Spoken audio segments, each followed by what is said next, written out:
الثقلين والفريقين من عرب ومن عجم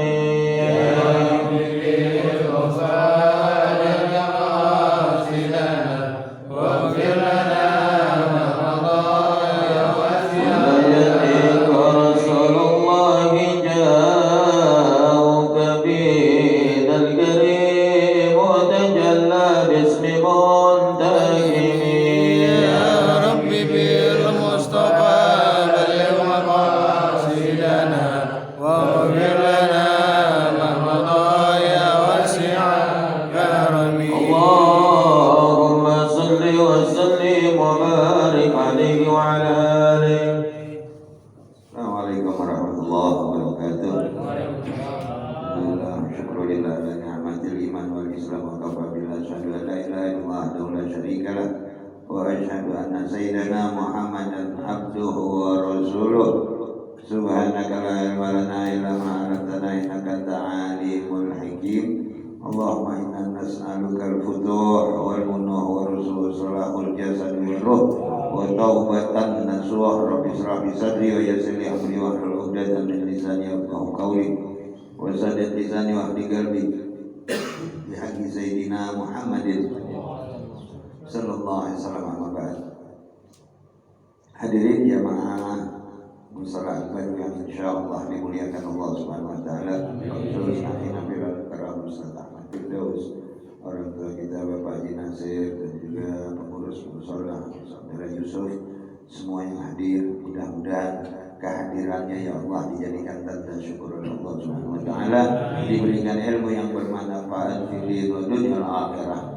Salawat dan salam kita sanjungkan kehadiran baginda Nabi besar Muhammad sallallahu alaihi wasallam beserta keluarganya, sahabat-sahabatnya dan pengikut-pengikutnya hingga sampai kepada kita, amin ya rabbal alamin. Sebagaimana biasa kita mohon pada Allah dengan keberkahan dan keagungan suratul Fatihah, semoga Allah senantiasa melindungi kita, dijauhkan dari segala bala, ujian yang menyesatkan, naudzubillah, dimudahkan segala urusan kita, dilancarkan segala usaha kita dengan berkahnya suratul Fatihah. Jadikan rumah tangga kita sakinah mawaddah rahmah, jadikan anak-anak keturunan yang solehah, yang sakit ya Allah angkat penyakitnya, diberi kesembuhan oleh Allah Subhanahu wa taala, yang sudah pulang ke rahmatullah diampuni dosa-dosanya, diterima amal ibadahnya, luaskan kuburnya, semoga Allah jadikan kuburnya raudhah min riyadil jannah. Kita yang masih diberikan umur, semoga dalam lindungan Allah ditetapkan iman Islam kita, dipanggil oleh Allah mendapatkan husnul khatimah, dibangkitkan mendapat syafaat Nabi besar Muhammad sallallahu alaihi wasallam ala adiniya wa liniyatin salihah ila hadratin Nabi Muhammad sallallahu alaihi wasallam. Al-Fatihah.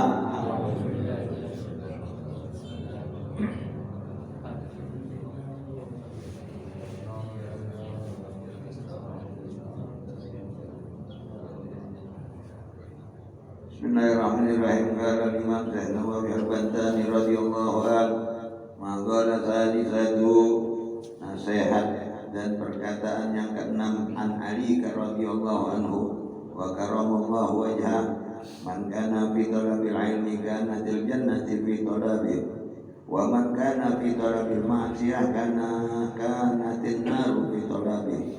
Man istaghala fil ilmi nafi' alladhi la yajuzu lil balighi al-akil jahluhu kana fi haqiqati taliban lil jannah wa liridhallahi ta'ala, wa man kana muridan lil ma'siyati kana fi haqiqati taliban bin nar wa li sukhtillahi ta'ala. Sadaqallah wa sadaqa rasul karim wa nahnu ala dzalika min syahidin wa syakirin walhamdulillahi rabbil alamin. Dari Al-Imam Ali radhiyallahu anhu wa karamallahu wajhah, man kana fi talabil ilmi kana fil jannah fi talabihi. Barang siapa yang berada dalam menuntut ilmu, maka adalah surga dalam tuntutannya. Amin. Ini kata Imam Ali ini, barang siapa yang menuntut ilmu berarti dia menuntut surga, mengharap masuk surganya Allah. Kenapa? Di sini diterangkan siapa yang menuntut ilmu maka adalah surga dalam tuntutannya. Jadi setiap orang menuntut ilmu, tuntutannya surga. Jadi hanya kita duduk begini, jaminannya surga. Alhamdulillah. Duduk dapat sholat maghrib berjamaah, bainal maghrib wal isya, antara maghrib dan isya kita duduk nuntut ilmu, itu baginya surga. Wa man kana fi talabil ma'siyah kana tinar fi talabil. Dan barang siapa yang berada dalam mencari maksiat, mencari maksiat atau yang durhaka, yang tidak disukai oleh Allah, maka adalah neraka dalam pencariannya. Maka baginya neraka yang dicari. Pokok apapun yang tidak diredhoi oleh Allah, yang dimurkai oleh Allah, kita nyari urusan maksiat, itu baginya neraka jahanam. Jadi kita ini bicaranya surga dan neraka. Entar kalau kita udah nggak ada, ya itu kita rasakan di mana kita ada. Apa ada di raudhah min riyadil jannah, apa ada di hufrah min hufratin nar. Tergantung. Yang disebut nuntut ilmu, walaupun kita hanya duduk mendengarkan, kan ada kata Nabi, kun aliman au muta'alliman au mustami'an au muhibban faltakun al-khamis fatakhlak. Maka kata baginda Nabi besar Muhammad sallallahu alaihi wasallam, jadilah engkau orang yang alim, artinya menguasai, mengetahui ilmu dan mengamalkan ilmu sampai puncak dan mendapat keridhaan Allah. Au muta'allim, atau jadilah orang yang mau belajar. Seumpama kita nggak kenal huruf, datang bawa kitab, juz amma, dulu juz amma, sekarang udah hilang, dikubur. Adanya Iqra. Adanya apa? Iqra. Nggak jamin banyak orang bisa ngaji dari Iqra, nggak bisa membedakan dal dan jal. Yang mana alif dia nggak tahu, taunya a. Beda. Sangat beda baina sama wal ard. Dulu kita ini, kalau zaman saya dulu sampai dirotanin, kenal yang mana alif, yang mana ba, yang mana ta. Kalau sekarang enggak, a i u, babi u, babalu, babalu. Itu Iqra juga citakan Nasoro lagi. Banyak keluaran Erlangga semua. Gak ada keberkahan dalam belajar. Dulu kita belajar kitabnya dari ulama, fikihnya juga tipis, tapi cetakannya cetakan para ulama. Berkah banget . Jadi nuntut ilmu zaman sekarang sama zaman dulu beda. Zaman dulu kita nuntut di madrasah, sekolah dari kelas 1 sampai kelas 6 sama SD, tapi kita madrasah. Tapi madrasahnya itu dari kelas 1 sampai kelas 6 udah hafal nahwu, tasrif, fikih, udah pada apa. Anak sekarang juga sekolah dari kelas 1 sampai kelas 6, belajarnya cuma milih doang, contreng, nggak ada. Karena anak saya juga saya pelajari waktu itu di At-Tahiriyah pertigaan begitu. Akhirnya buru-buru dia, begitu lulus buru-buru dan kita masukin di pondok. Gak guna yang nama madrasah zaman sekarang.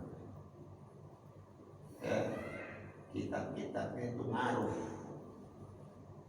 Yang disebut nuntut ilmu kita ini, apabila kita tidak bisa ngaji, datang ke rumah guru, bawa kitab, bawa apa, kitab, minta belajar. Itu yang diperintah oleh baginda Nabi besar Muhammad.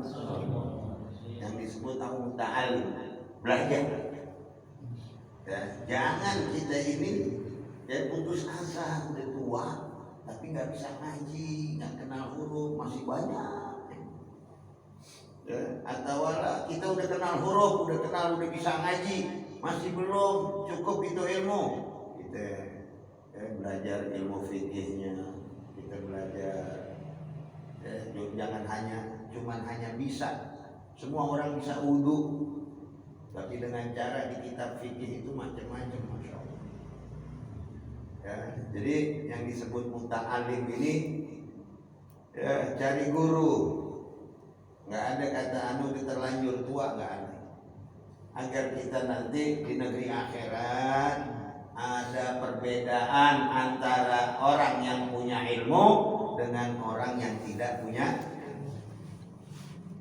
Kata Allah, "Qul hal yastawina alladziina la ya'lamuna wal ladziina la ya'lamun." Katakanlah, sama enggak orang yang mempunyai ilmu dengan orang yang tidak punya ilmu? Gitu. Kita di dunia aja pengen beda dari yang lain. Benar? Di dunia pengen nggak beda dengan yang lain? Si Ono punya ini, gue juga pengen beda, kita pengen. Nah, gitu juga di akhirat nanti. Dengan masalahnya ilmu. Ya, jadi kita ini diperintahkan jangan cuma hanya cukup 5 waktu sholat sudah. Wabillahi taufik. Yang penting udah sholat. Nggak ada peningkatan. Dan juga nanti kita jauh tingkatan kita nanti dengan orang-orang yang berilmu. Ya, kalau kita di dunia aja nggak bisa beda dan bisa membedakan siapa yang enak kedudukannya, pangkatnya, hartanya, ya, kendaraannya. Ya. Di dunia masih bisa kita susun, baru dia punya begitu, ya nggak? Kita punya meteran, ukur aja, ya nggak? Bisa begitu. Tapi kalau di akhirat nanti nggak bisa. Ini usahanya sekarang. Ya, di dunia ini usaha untuk kita dapat tinggi kedudukan kita. Sekarang kita harus, jangan kita udah terlanjur, udah tua dah, udah gimana dah. Tapi nanti nggak ada peningkatan. Kalau sholat kita dapat menutupi, dapat menghilangkan dosa-dosa kita, alhamdulillah. Kalau enggak gitu, masih gedean dosanya sama amal gimana? Nah, ini yang kita khawatirkan. Ya, maka dari itu kata Nabi, au muta'aliman, jadilah orang yang mau belajar. Ya, saya ketemunya cuma di majelis taklim, di mana-mana majelis taklim. Emang nggak ada sih yang datang ke rumah bawa kitab. Tahu nggak?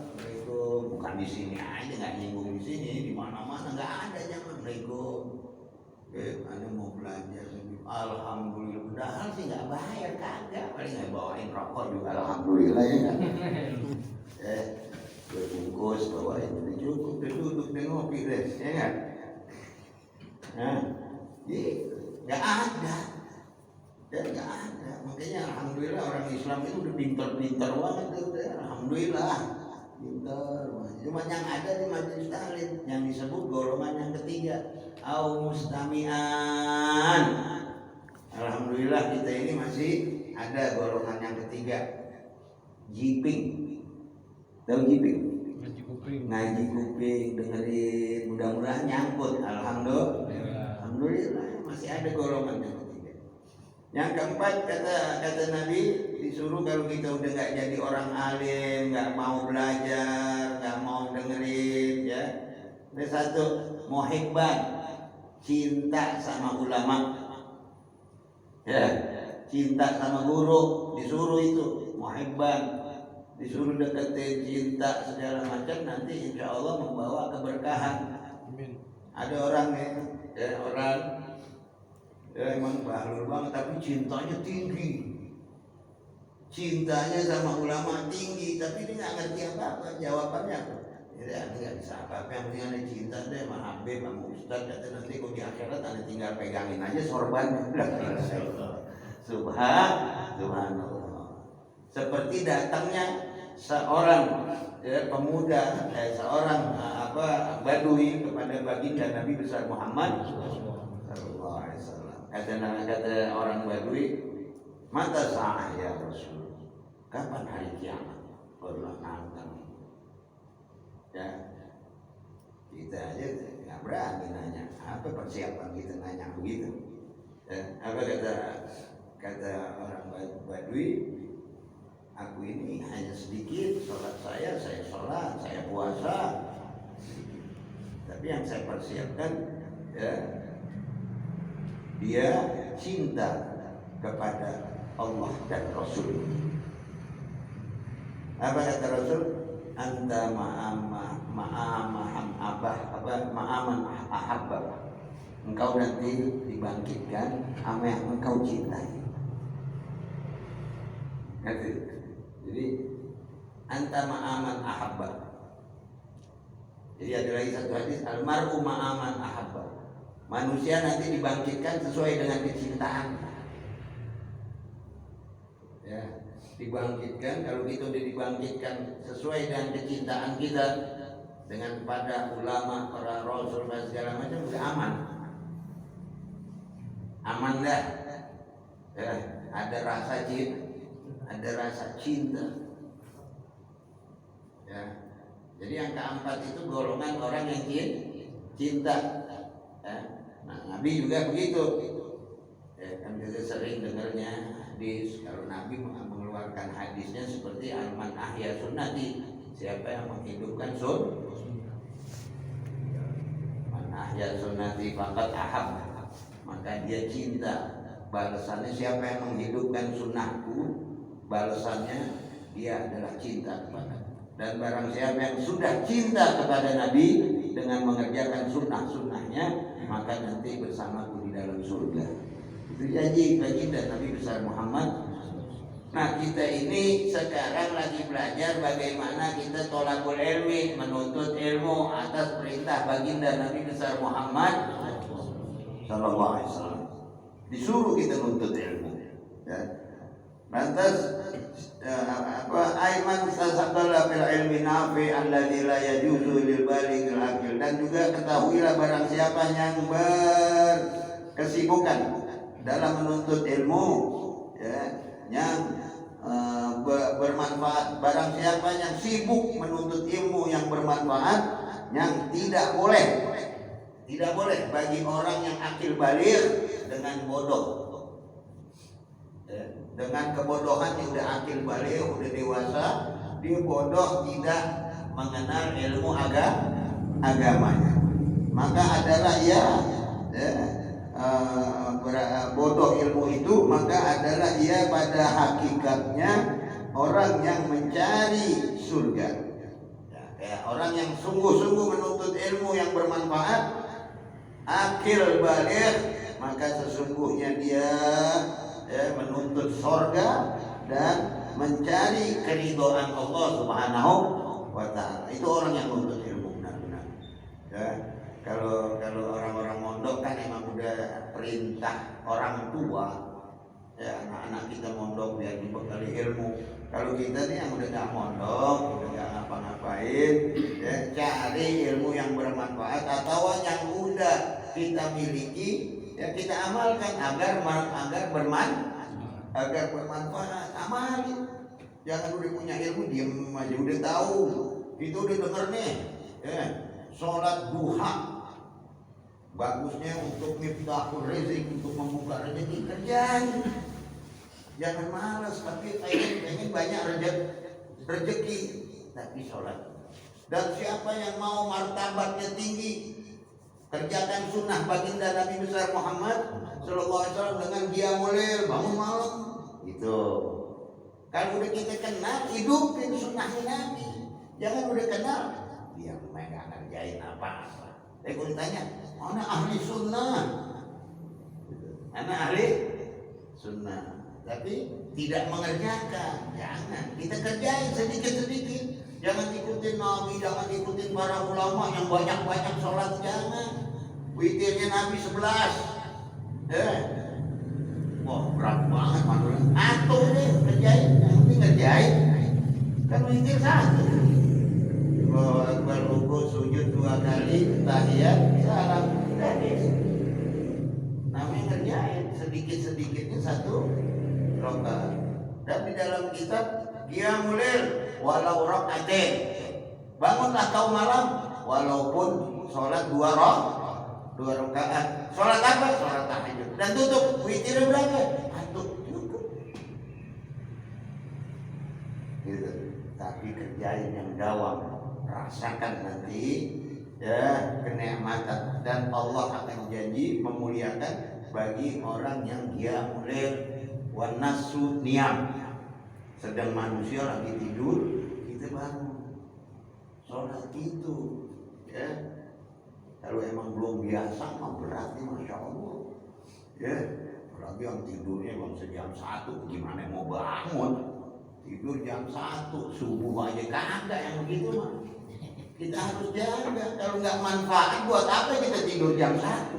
Nggak manfaat buat. Tidur siang-siang jam 10 itu udah tidur, udah paling telat. Bangun jam 3 lah. Antara 3 ke 4 udah subuh. Itu 1 jam aja kita kerjain ya. Itu yang namanya ilmu yang bermanfaat, ilmu yang diamalkan. Kalau ilmu diamalkan, tidak mungkin tidak bermanfaat. Pasti ada manfaatnya di dunia hingga akhir. Begitu. Dan juga waman kana muridan lil ma'siyah kana fil haqiqati taliban linar wa li su'alatillahi ta'ala. Ketahuilah bagi orang yang menginginkan pekerjaan dan perbuatan maksiat, maka adalah orang tersebut hakikatnya orang mencari neraka jahanam dan mencari murkanya Allah Subhanahu wa taala. Ini orang sore dia udah jalan dan niatnya maksiat kayak banyak. Lah maghrib kalau isya dia pulang udah goyang. Tahu goyang? Dia udah maksiat, dia udah mahal. Emang murah maksiat? Mahal itu, nggak cukup sedikit. Ya, mau beli khamar mahal. Khamar itu minuman mahal. Ya, kita sering melihat di zaman sekarang. Ya, barang yang haram itu mahal. Apalagi saya dengar narkoba ya, ratusan ribu. Ya, cuma sekali tenggak gitu doang. Apa enaknya? Ya, itu namanya dia nuntut murkanya Allah. Ya, jangan kita laksanakan, jangan kita kerjakan yang maksiat, karena itu adalah Allah murka kepadanya. Ya. Dan kalau tidak ada hal yang 4 tadi, ya, naudzubillah deh, nggak mau jadi orang alim, nggak mau belajar, nggak mau ngedengerin, nggak mau mustami, nggak mau cinta juga sama guru. Faltakun al-khamis, maka janganlah engkau menjadi orang golongan yang kelima. Fatahlak, celaka di dunia hingga akhirat. Kenapa? Karena tidak memiliki di antara 4. Nggak mau jadi orang alim, ya. Orang alim ini yang dimaksud mengamalkan amalan. Ya, dia alim, dia ngerjain semuanya. Nggak perlu buat orang lain. Dia alim buat dirinya. Dan menjadilah orang soleh. Saya cerita sedikit. Almarhum Al-Habib Umar bin Hud Al-Attas di Condet. Dia punya pondok pesantrennya di Cipayung, Puncak. Dulu rumahnya dia di Pasar Minggu. Dia itu nggak pernah ngajar, cuma duduk ibadah. Tetamunya nggak berhenti. Itu banyak riwayat tetamu yang membawa keramat. Ya, kalau Habib Umar itu ada tekonya buat ngasih air itu seharian teko nggak habis. Tamu ganti-ganti itu teko nggak habis. Subhanallah, itu orang soleh. Tapi dicari sama orang, dia nggak ngajar. Ya. Satu masa ada orang bawa nangka gede, kayak anak pork. di depan orang, dilihat ini buat siapa? Buat Habib? Enggak, bagiin tetangga. Enggak, punya saya buat enggak. Ini tangka, ya, tangkalnya ke tetangga ente, dahannya ke tetangganya, itu milik orang, jangan kasih Habib, dia bisa tahu. Subhanallah. Tuh orang-orang yang soleh itu mengamalkan ilmunya, dijaga banget. Ya, itu pernah maulid ibu-ibu yang ngiris bawang dari sore sampai pagi nggak habis-habis pedagang bawangnya itu juga. Itu kalau maulid jadi pasar gitu. Orangnya dulu ya nggak pernah naik, cuman dia ya didatangi orang minta doa, minta. Satu masa waktu zaman Porkas ya, ada dulu Porkas, masa minta nomor Habib Umar. Ini kejadian orang Bahlul bin Dego datang minta dikasih, ya dikasih, ya, tapi disuruh ambil toples diisi air kira-kira sedikit, ya saya kasih, tapi kamu nanti dapat, tapi duitnya nanti seperti ini, dikocok. Itu ada duit, beberapa duit itu dimasukin dikocok. Itu lama-lama tuh duit merah, kental, kayak darah dan menanah. Itu yang minta nomor, akhirnya sujud minta ampun, minta maaf. Lu mau nih ngasih anak binimu begini nih, duit yang bakal dia dapat, ya jadi nanah dan darah. Nah ini orang-orang alim dulu, masya Allah. Ya.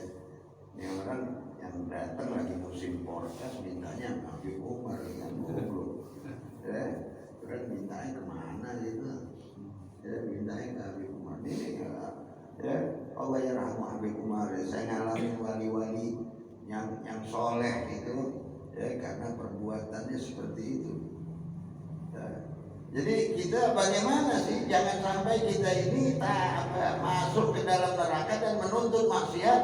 Paling tidak kita mengamalkan yang antara 1 dan 4 kata Nabi, ya, di antaranya kun aliman au muta'allim au mustami'an au muhibban. Ya, kalau bisa kita semuanya dah. Kita cinta dengan menuntut ilmu, pengen jadi orang alim, bagaimana sih amalkan ilmu yang ada pada diri kita. Jangan cuma punya ilmu, diam aja, nggak guna buat dirinya, nggak guna juga buat orang lain. Jadi nggak manfaat tuh ilmu. Ilmu yang bermanfaat, yang pertama buat diri kita amalkan, menjadi amilin, orang yang mengamalkan. Ya, jadi apa sih itu amilin? Ulamaul amilin, ulama yang mengamalkan ilmu yang bermanfaat. Tuh, itu ulama yang disebut. Ya, kita suka dengar al ulamaul amilin, ulama yang mengamalkan ilmunya. Maka dari itu, ya orang-orang yang berilmu seperti ya Al Habib Utsman bin Abdullah bin Yahya, terkenal mufti Betawi. Dulu zaman Belanda nggak ada menteri agama disebut mufti Betawi. Kalau sekarang kan ada menteri agama, Yakut itu menteri itu, ya menteri agama. Ini mufti Betawi itu zaman Jepang itu. Habib Utsman rahimahullah taala rumahnya 24 jam terbuka. Nggak pernah dikunci, terbuka. Kebunnya gede di Kebayoran Lama, besar. Itu suka dipakai latihan sama orang Jepang, buat perang-perangan ngumpet, buat tiarap. Nggak ngomong, nggak apa. Diambil aja daun kelor, disebarin jadi tahun. Subhanallah, bukan ilmu setan. Dari ilmu itu tahun tujuannya nggak terbang, ngejar si orang yang latihan. Coba siapa yang sangka ini orang Jepang nangka uang enggak, orang di kebun tahun pada ngamuk pada daripada lari. Dan juga ada maling masuk maling karena pintunya terbuka, maling. Akhirnya itu maling mbak-mbakan seolah-olah kaitannya di air, nggak bisa kemana-mana. Subhanallah tuh ilmu orang-orang dulu diamalkan. Jangan bilang dia kan begini, dia nggak ada ilmu sama. Siapa yang mau ngamalkan, dia akan mendapatkan manfaat yang mulia. Tuh, jangan kita udah don aja don. Dia habis, dia ustaz, enggak begitu. Siapapun yang akan mengamalkan ilmu-ilmu yang Allah berikan, apalagi ilmu sunnahnya, apa yang wajibnya kita nggak pernah tinggal yang wajib, sunnahnya kita tambahkan, ya, dengan akhyarin, dengan kebaikan-kebaikan kepada orang lain semuanya. Nah itu nanti terjadilah, terangkan derajat kita di sisi Allah sebagaimana orang-orang solehin, sebagaimana orang-orang amilin. Sama. Emang mereka apa? Ngamalin. Ya, kalau kita lihat belajar Imam Syafi'i setiap malam di luar yang wajib 500 rakaat. Wow, 500 rakaat. Kapan tidur ya? Tidur jangan dipikir. Itu dikasih keberkahan 500 rakaat. Al-Imam Ali Zainal Abidin 1000 rakaat. Coba bayangin. Nah kita udah dari waktu dari dengan gitu. Kapan kita mau terangkatnya? Kerjain. Kerjain sebelum tidur boleh kita sholat hajat tutup dengan witir. Atau habis sholat isya nih, kalau kita nggak bisa bangun, belajar tutup dengan witir. Habis ba'diyah isya 2 rakaat. Nggak enak di sholat di rumah witir. Tutup dengan witir karena takut tidak bangun malam. Seandainya kita witir, bangun malam, falyutir, maka witir lagi. Sholatnya 2 rakaat, 3 rakaat, 4 rakaat di malam, tutup lagi dengan witir. Jadi nggak diharuskan berapa. Kerjain dulu, nanti kalau udah doyan, alhamdulillah. Kan kita pengen kayak orang-orang berkah segala macam, yang adanya iri sih, ngerjainnya kagak, irinya doang. Iri begitu mana hebat kita kalau ngerjain lebih dari mereka, begitu keberkahan yang Allah berikan. Jangan sampai kita merosot, akhirnya susah, akhirnya terus mendapat murkanya Allah. Akhirnya bosan deh ibadah, bosan dibaca doa. Padahal kita tidak introspeksi di diri kita. Pengennya kan baca doa kayak gigit cabai. Tahu gigit cabai? Terus pedes langsung kabul, nggak bisa. Saya sering katakan doa itu terbagi 3. Ada doa yang Allah kabulkan, ada doa tolak bala, ada doa yang disimpan oleh Allah buat nambah amal ibadah. 3 hal doa. Jangan kita ini doa nggak dikabul, udah nggak mau udah doa deh. Udah deh, jangan deh. Jangan. Nah semuanya itu ilmu yang harus kita pakai adalah diamalkan. Doa, sholat, itu semuanya akan mengangkat martabat kita di dunia. Apalagi nanti di akhirat. Kalau di dunia kita udah mudah segala urusan, maka nanti di akhirat selamat. Makanya, jadi kalau kita cuma hanya itu aja nggak berkembang, sedangkan kehidupan bikin banyak kebutuhan. Ibadah kita itu aja nggak bakalan kita dapat kebutuhan yang lebih tinggi. Akhirnya apa? Banyak urusan sama orang. Banyak urusan karena nggak cukup hidup. Yang ingin cukup hidupnya dengan keberkahan, at-tagarrub ilallah. Dengan ilmu, mengamalkan ilmu yang Allah perintahkan, mengamalkan ilmu yang baginda Nabi besar Muhammad SAW perintahkan. Jadi kita ini hidup berkah. Kalau udah hidup berkah, insya Allah nikmat hidup kita berkah. Ya, nggak pernah susah. Pengen ini ada, nah, nggak susah. Itu keberkahan. Ada orang yang udah banyak nggak berkah, habis. Ya, maka dari itu 5 hal tadi jangan sampai kita golongan yang kelima. Ya, aliman, au muta'allim, au mustami'an, au muhibban, au kama qala Nabi Muhammad. Fatakun al-khamis fataklah. Janganlah engkau menjadi orang yang celaka. Ya, alim kagak, belajar kagak, ngedengerin kagak, sama guru gedek. Ada guru nggak temen bawaan. Ya, guru juga. Itu yang bakal menyelamatkan kita. Mudah-mudahan apa yang dapat sampaikan insyaallah menjadi ilmu yang bermanfaat, nambah keberkahan, nambah cita-cita kepada Rasulullah SAW dan menghidupkan sunnahnya Nabi dan mengamalkan ilmu-ilmu yang kita sudah miliki, walaupun sedikit kita amalkan. Mudah-mudahan menjadi berkah. Amin ya rabbal alamin. Qala Rasulullah sallallahu alaihi wasallam,